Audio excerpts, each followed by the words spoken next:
GST council की 50वीं बैठक में ऑनलाइन गेम्स खेलने वालों को तगड़ा झटका, तो वहीं मूवी प्रेमियों के लिए खुशखबरी।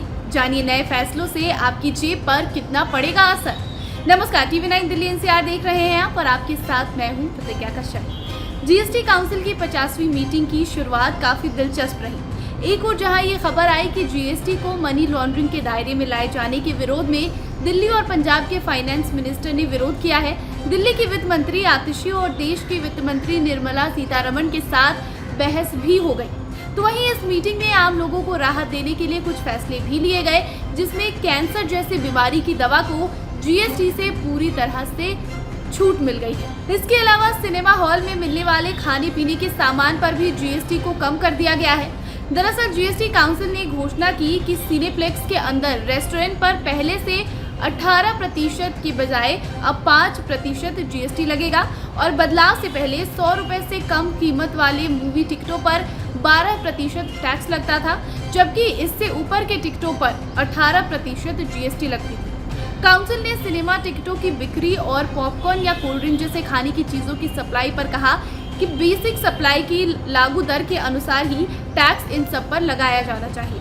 वहीं दूसरी ओर जीएसटी काउंसिल ने कई प्रोडक्ट से जीएसटी की दर को 5% करने का ऐलान कर दिया है, जिसमें अनकुक्ड फूड पैलेट, मछली और सॉल्यूबल पेस्ट शामिल है, जिसे 18% से घटाकर अब 5% कर दिया गया है।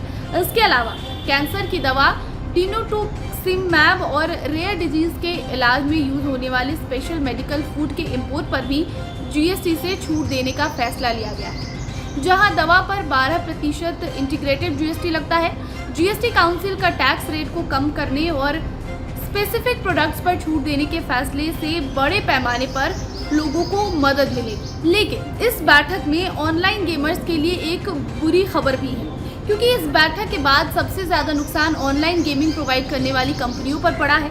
ऑनलाइन गेमिंग पर 28% जीएसटी लगाने के फैसले के बाद गेमिंग सेक्टर की 3 कंपनियों के शेयर क्रैश हो गए।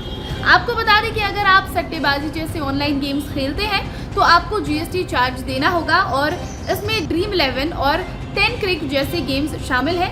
इसके अलावा अगर आप बैटल ग्राउंड मोबाइल इंडिया यानी PUBG जैसे बैटल रॉयल गेम्स खेलते हैं तो इन गेम्स को अभी 28% की जीएसटी दायरे में नहीं लाया गया है, क्योंकि इनमें प्लेयर्स किसी भी तरह से कोई भी वित्तीय लेन देन नहीं करते। वहीं उन ऑनलाइन गेम्स के लिए जीएसटी चार्ज नहीं लिया गया जिनमें किसी भी तरह से वित्तीय लेन देन शामिल नहीं है।